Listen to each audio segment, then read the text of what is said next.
Hey everybody, welcome back to another episode of No Cover TV. That's right, I'm Big Al, your host, where I bring you the original local and national music scene from all over. It's just not America anymore when I brought you on TV. Now I got you on a podcast where I can get you everywhere, all over. We have countries galore hopping aboard, listening to your stories and, of course, your music. So I tell you, people, quit listening to the same old songs out there that you keep repeating on the radio. Turn it down, stick your head out the window, and take a listen. There's a lot of great music out there, all genres, all age groups, and it's amazing. It is amazing, the music that is out there. And with the platforms that are out there nowadays, you could never stop listening to original music. You will never get tired of it. We've got a great show for you today. Oh, we sure do. But first off, you got to know how to get a hold of me. That's Big Al. And No Cover TV on Facebook, or Al Brady on Facebook, or No Cover TV 1 on Instagram. You can do that, or you can do the old-fashioned email, which is nocovertv@yahoo.com. So, our guest today, I'm glad to have this gentleman in the house. Hails from the UK.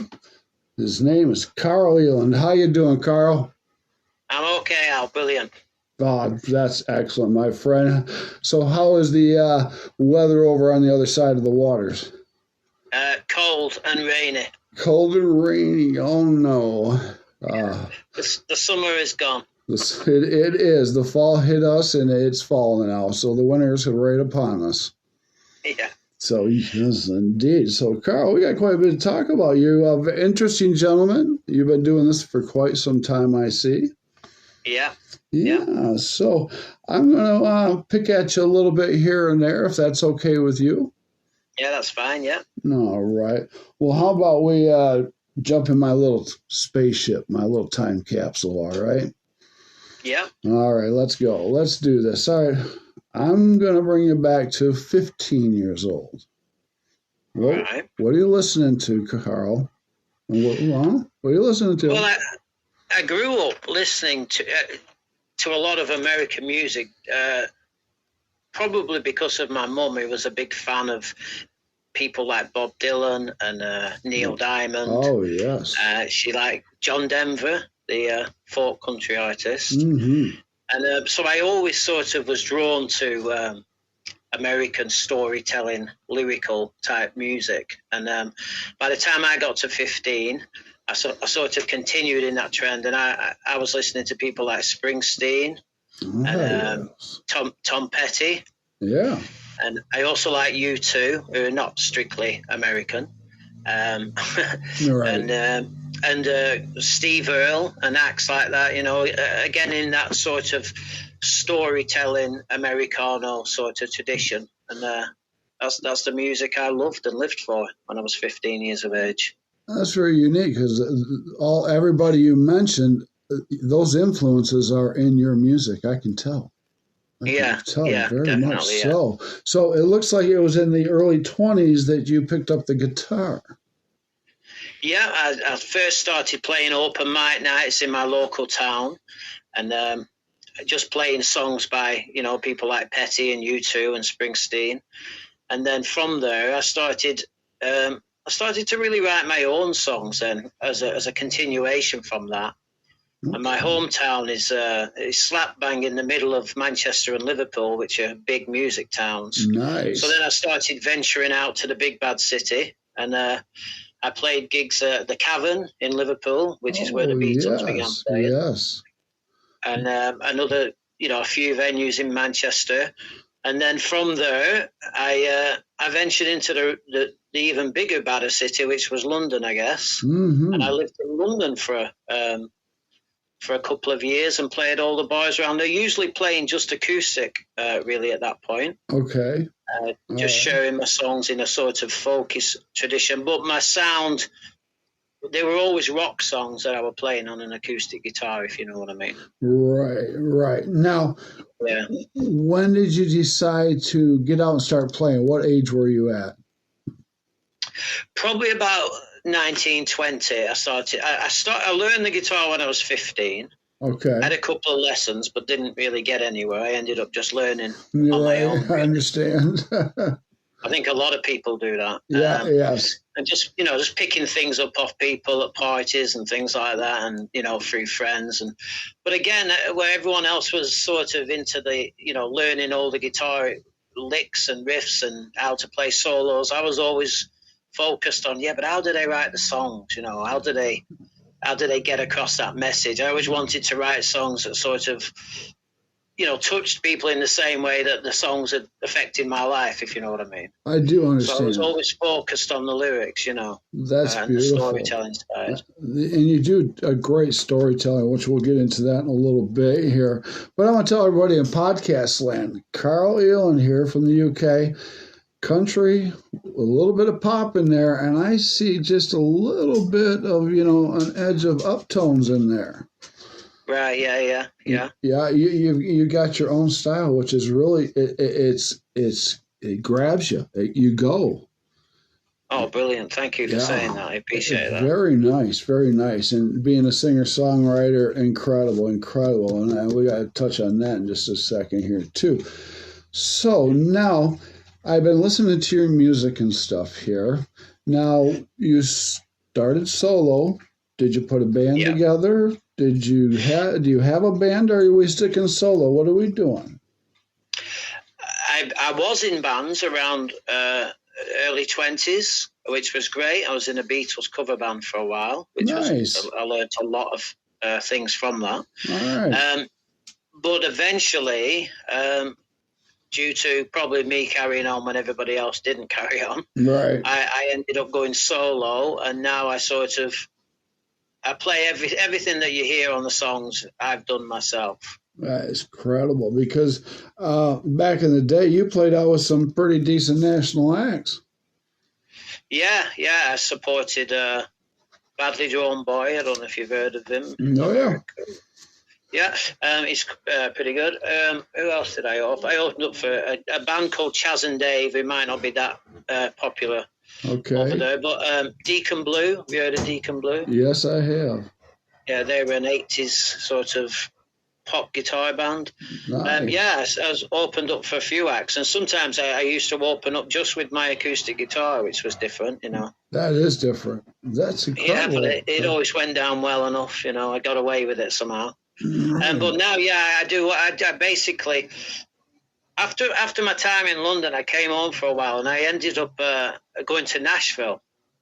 I see that for a whole summer, nice. And I had a great time there. I joined this organization called the Nashville Songwriters Association. Yes. And it was quite a social thing, and they also gave me a place to practice, and you could pitch songs to publishers and things.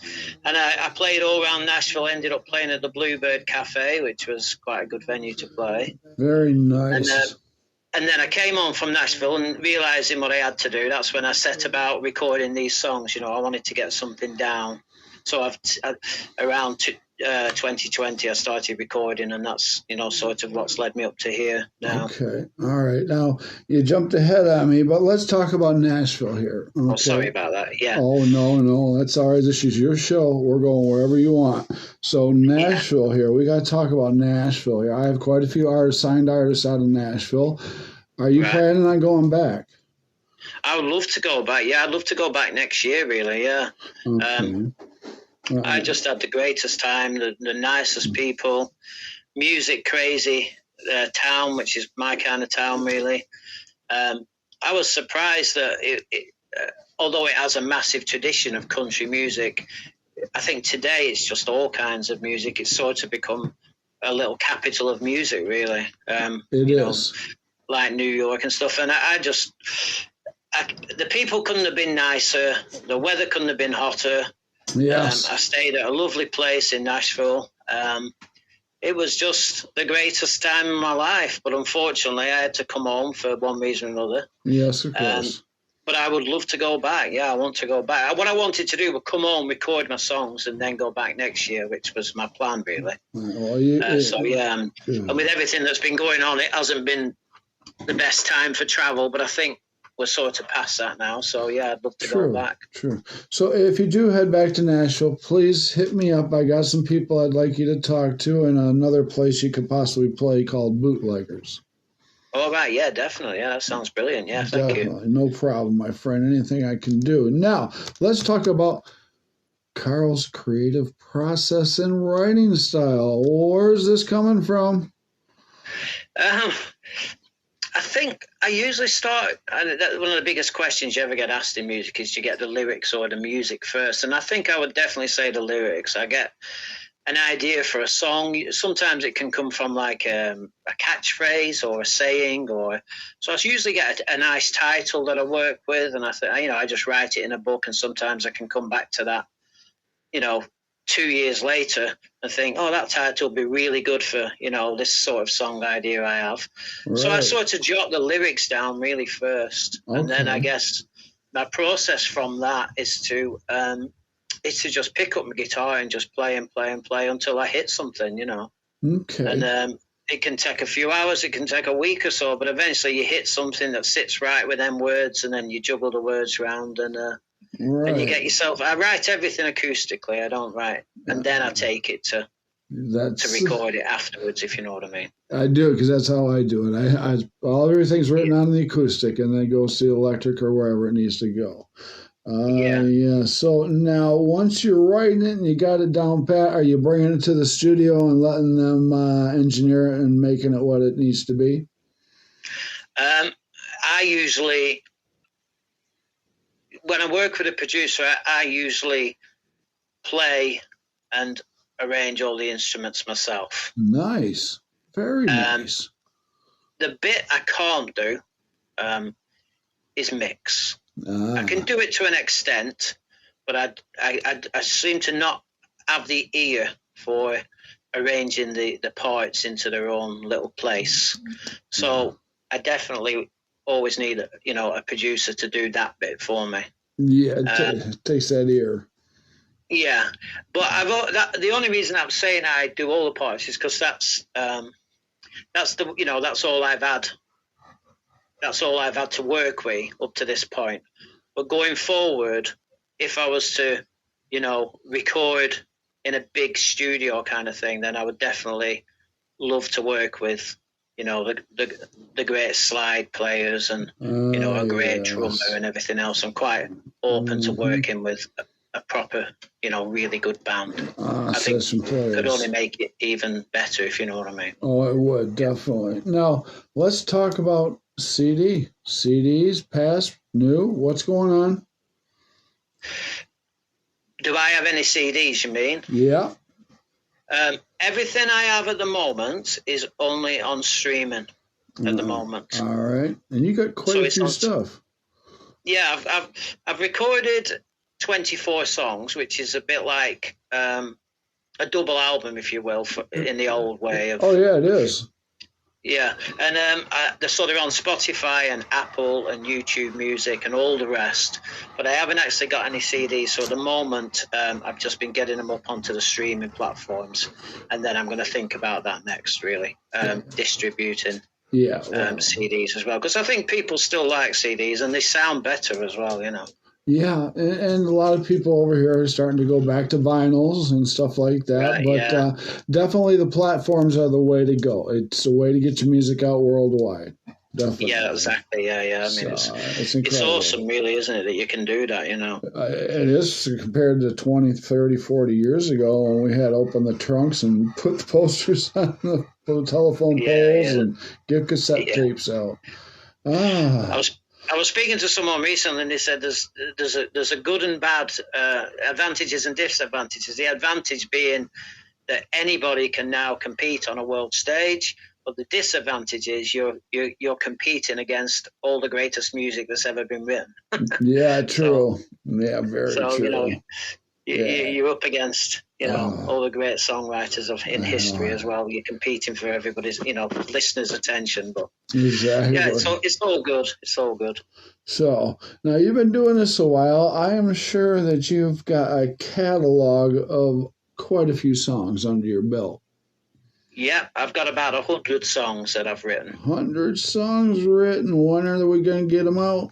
Well, I've done the 24. I'm taking some time off till January to market that music, because marketing's a whole other ball game. Right. So I'm getting it out, and I'm also sending off to publishers and record labels and things like that. Although I'm an independent artist, I'd like to just see if I could get anywhere with them and what they were prepared to offer and all that kind of thing, you know. All right. Well, let's touch on that. That's one of my questions. Would you want that label, or you want to stay independent? I suppose. I mean, a publisher or a label are going to take at least 50% of what you earn. But then there's the old argument: I could hold on to 100% of a small amount of success, or I could have 50% or a big amount of success, if you like. True. Personally speaking, if it gave me the opportunity, I'm not really bothered about anything but the music, if you know what I mean. Yes. And if it gave me the opportunity to, like I said, record in a top Nashville studio with a great sessions band, then I would probably take it, regardless of what financially that might do or not do. But I'm not really motivated by the financial side of it. I'm motivated by want the best for my music, if you know what I mean. And that's, I'm not sure. I'd have to weigh it up, but I would probably take it. And even though it's brilliant being an independent artist, I'm just gonna see how I go on with that. I have artists that just want to do the independent, but they do a lot of work, and then the ones that get signed to the label, of course, you give up quite a bit, but the label does everything for you. So, and it's the contacts they have as well, isn't it? Oh yeah, exactly. So you get suddenly your songs on an advert on TV, and then you get more listeners, and you can't get your songs on TV, So right, they're going to guarantee a few 3 or 4 songs, and plus videos and the PR and all that stuff in the tour. Yeah. So you don't have to worry about that stuff. So that's good. So hopefully that happens now. Let's see here. It looks like you're doing pretty good with the fans out there. You got some good followers. Yeah, it's slowly picking up. I'm getting more and more followers on Spotify and Apple, and I've got a lot on Facebook and YouTube. And nice. It's great. I've been played on in the last month since I finished the 24 songs. I've been played on 50 different stations across 25 different countries. That's amazing, Karl. Nice, brother. Yeah, been played in across Europe, like places like Germany and France, and then America, a few states in America, Canada, Japan. All over the place, really. Finland. Someone was playing my songs the other night on a Finland radio station, and a couple in Britain as well. I don't tend to do that well over here, funny enough, because it's Americano style music, and which means I kind of do well in America and Canada. If you know. Yes, your music definitely would. I have a gentleman's name here. He's in Australia. He has 4 radio stations, and he'd probably like one of your CDs in your bio to play. Yeah, that's no problem. Yeah. And his name's Ralphie's Music of the World. Right. So I can send him my my press kit. Yeah, that'd be fine. He'll run with that. So we want to get it all over the world. So everybody out in podcast land, you can flip open the computer, the phone, whatever gizmos you got to listen to Karl Eland from the UK, because this is some great country pop with an edge music. It's just driving with a great story behind it. I'm on Spotify checking it out. What do you got on YouTube? Anything? I've got the same 24 songs on YouTube. All right. On YouTube Music, which is the sort of Spotify version of YouTube. Yeah. And I'm on Apple and Spotify and all the others. I'm on them all apart from Amazon. Amazon's the only one that I'm not on, but I'm on everything else. Okay. Now, is there any merch that the people can get off you? Yeah, if you go to my website, which is karleland.com, I've got some nice T-shirts and hoodies. Oh, yeah. Which have a lot of the songs on, and my Highway Dreams album Nice. name on. And yeah, I've sold a couple of T-shirts as well, which has been good. Yeah. That's good. Support, support, support the artist, people. They work hard at what they do to put a smile on your face for that couple hours because you probably had a crappy day at work. So, yeah, come and check them out and pay that cover charge if there is one. Okay, definitely. So, you're a heck of a performer, an entertainer. I love watching you. Thank you. You are. Now, what? Any venues, shows coming up? I've got no venues coming up at the moment. As I said, I've just finished this big recording project, and then and now I'm going on about the job of marketing. But I'm sort of starting to hatch a plan of going back to Nashville next spring, summer, and spending a few weeks in Nashville. And I'd love to get out playing again at places like the Commodore Grill and the Bluebird. It'd be great to get a gig there, and anywhere else, that I can book a gig for. So I'll sort all that out before I go and send them my demos off and try and get sort of a tour going, with dates and times so I can put that on my website and people can catch me. Wow, you hear the dog in the background? That's the mascot. Yeah, I saw the dog on your page. Yeah, I'm a big animal lover myself. She doesn't like bass players or drummers. I gotta hide them. Well, is that because of the low frequency, do you think? I think it is. It really is. So, but you do the Nashville thing. Please get a hold of me because I want to set you up with some things. All right. Oh, that'd be brilliant. Yeah, definitely. Absolutely. Yeah, I appreciate that. Thank you. I see you're with the ISSA. Yeah, you remember, huh? Yeah, that was just a recent thing, really. I just sort of stumbled across them and I joined. And the lady, is it Tammany? She's called. Mm-hmm. She sent me loads of radio stations, loads of contacts and stuff, and that contributed heavily to the 50 stations that have played me. So she's a really nice lady, and she seems to do it from a love for music, I think, more than anything else, doesn't she? Yeah, definitely. Most definitely. Now, what do I read here? Oh, I can barely read my writing, but I know what it says. You played the Troubadour Club?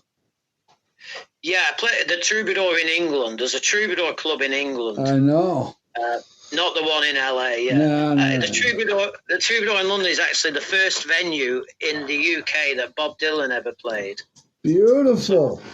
I sat in the chair and on the stage exactly where Bob Dylan played, so I played it acoustically, and I just played sort of a really chilled out folk set. And it was an honour to be where. So I've played where Dylan and Beatles played, so it's not bad, really.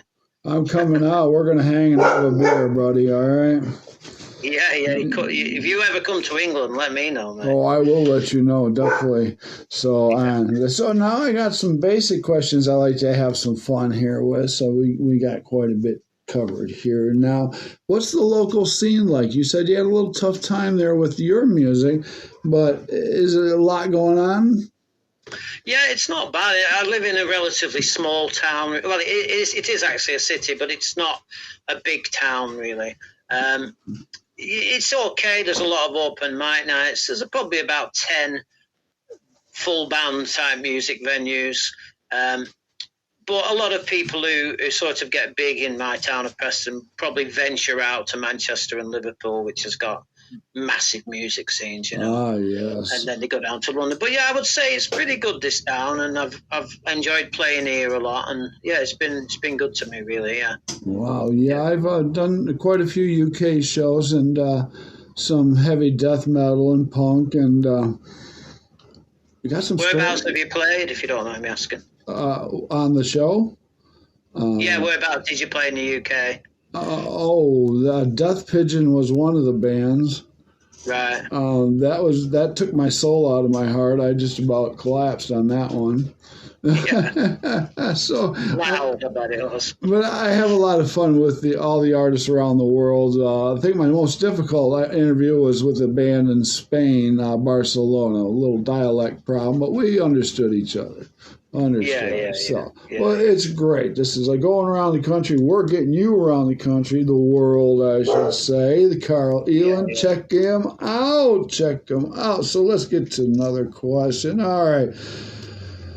You played out and stuff, all over and stuff.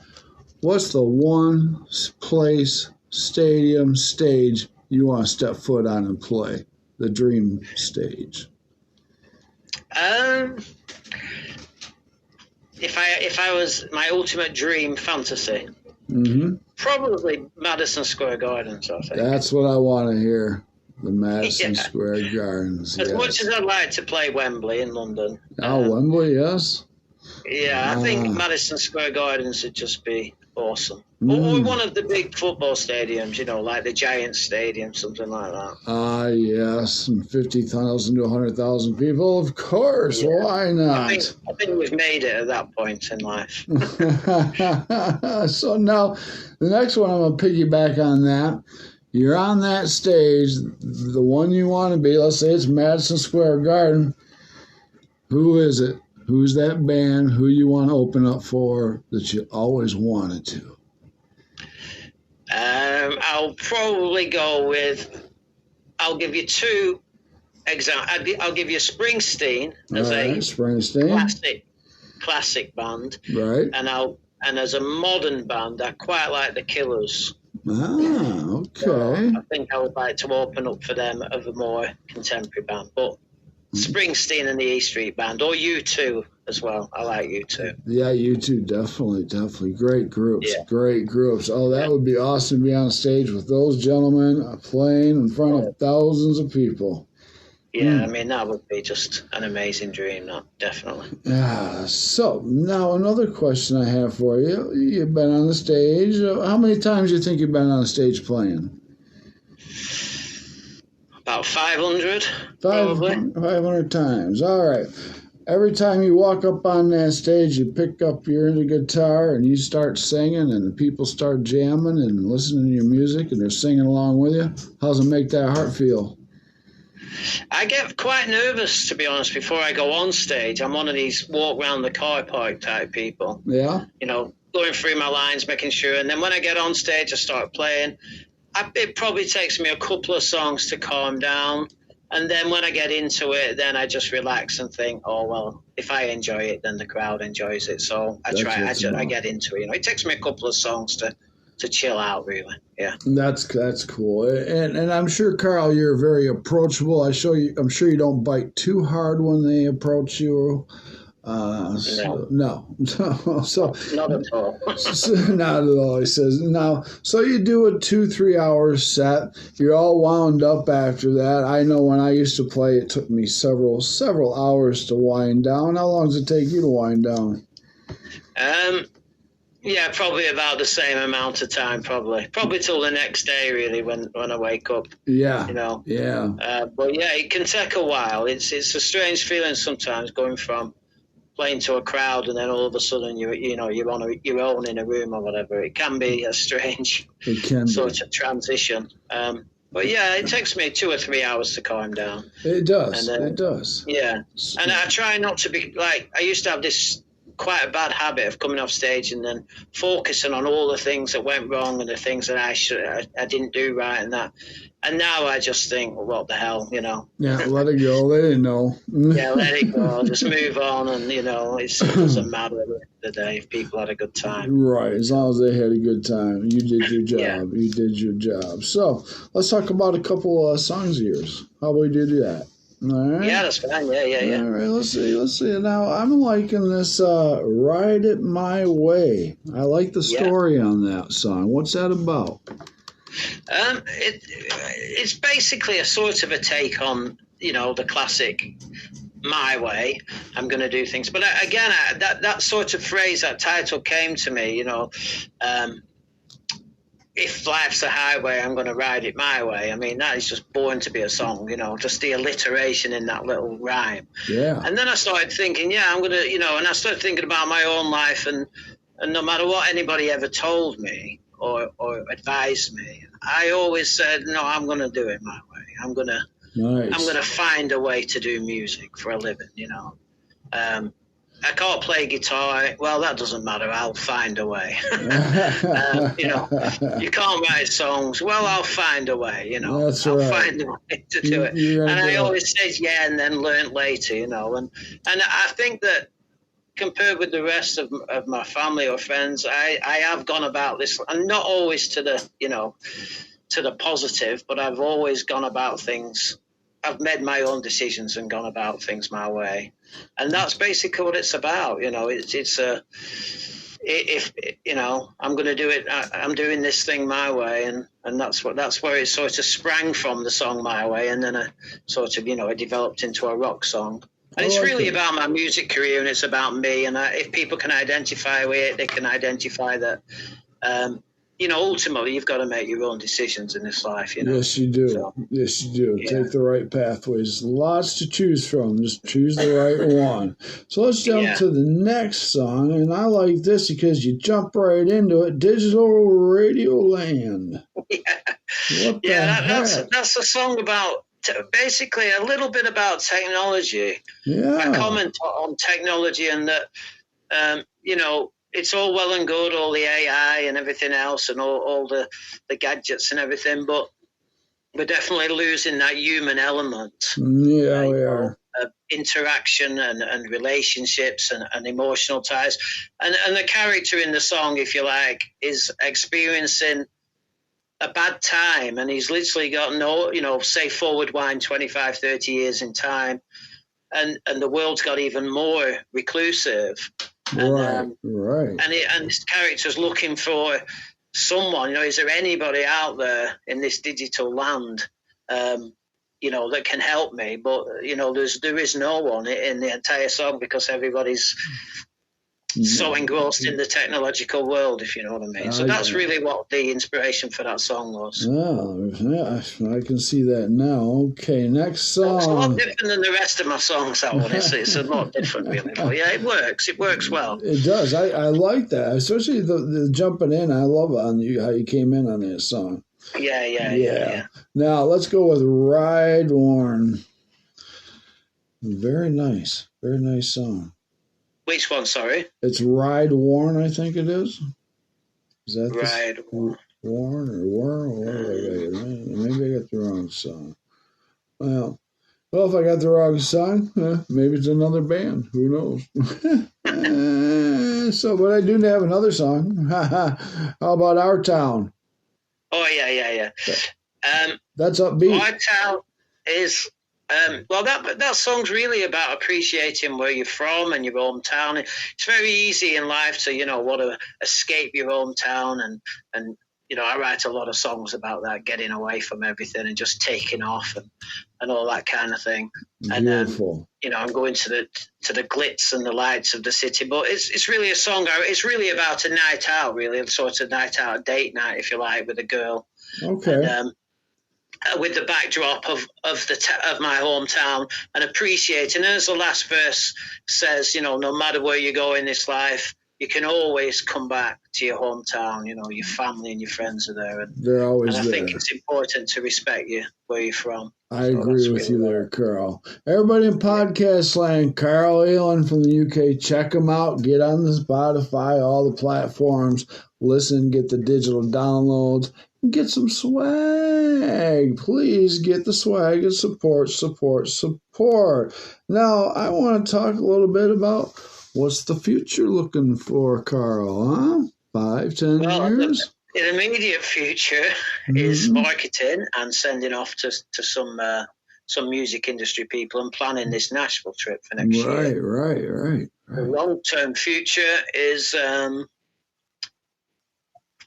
world domination with my music? No, I'm joking. There you go. I love it. World domination. We got written that down. I would be happy with a future in which I make enough money to do music, to survive, to enjoy it, nice, and to keep making music. And really, I always go back to when John Lennon was a kid and they went round the class and they asked everybody what they wanted to be when they were older.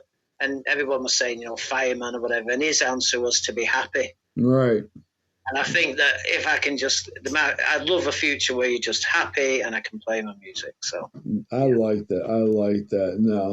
Now, you know, what do you think about these young kids coming up? They're pretty amazing and playing and stuff. Yeah, I mean, some of them are great. You know, some of the new bands are really good. Yeah, I mean, you got any advice for them? Listen to a lot of songs, learn a lot of songs, get out playing as quick as you can, and start writing your own material. Yeah, do your thing, man. Don't let anybody tell you anything different. No. And ride it your way. Exactly. It doesn't matter how crazy it is, it'll work. Karl, I've had a great time with you today, my friend. Yeah, brilliant, mate. Thank you very much. This was a great interview, my friend. We're going to kind of wrap it up here. This is your show. How do you want to end it? You want to say thanks to anybody? You got anybody to complain about? It's your show. What do you got to say? Yeah, you can find me on karleland.com or just Google or search me on Spotify or whatever. If I was to thank anybody, I would probably thank my mum for always sort of being in my corner. Beautiful. That's beautiful. Thank you, Mom. Awesome. Thank you, Karl. I thank everybody out in podcast land. Check out the previous shows, the future shows, especially this show. It's time to push the button and start jamming to Karl Eland. You're going to love this. You're going to dance. And you get your woman. You're going to want to dance with her. Yes. Okay. You don't want to see me dance alone. That's a bad thing. So, I'm not a great.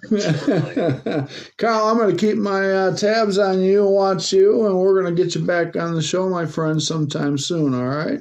Yeah, brilliant. Yeah, and I'll keep in touch. Yeah, definitely. I appreciate it, my friend. You say hello, shout out. We're out of here to No Cover TV, brother. All right? See you later. Thanks a lot for listening. All right, Karl. We're out of here. Peace.